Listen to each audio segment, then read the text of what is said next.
something as straightforward as me just whipping it out and saying this is the best one in the world. Wait, metal swords, not organic ones.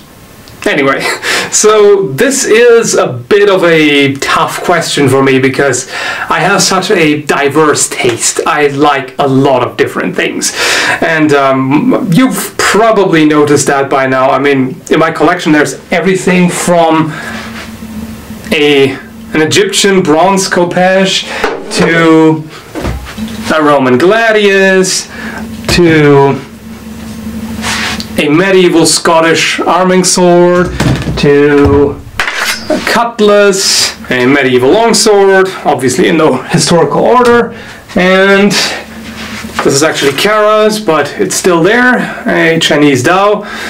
So there's a lot of stuff, and the reason for that is that I just appreciate quite a large variety of different designs. My unobtainable collecting goal would be to own one of every type.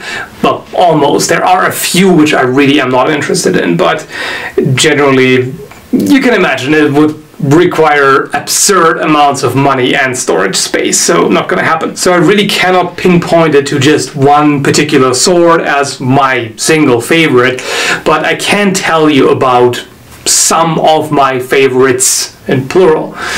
One of the first things that come to mind is something that I've lamented before, the fact that I sold a claymore made by Arms and Armor that I used to own, for which I still keep beating myself up.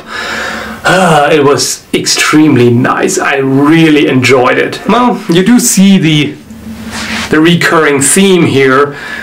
It also has a very similar guard. I'm generally fond of this kind of upswept guard. There's nothing wrong with the straight guard, it works just fine, but I just find this more aesthetically pleasing. Another one which is very high on my list, which I really need to add to my collection, is the Messer, and similarly the Swiss Saber. I find that to be a very intriguing design, mainly because of its effectiveness. The nice thing about it is that you have the cutting power from a curved blade, which is not necessarily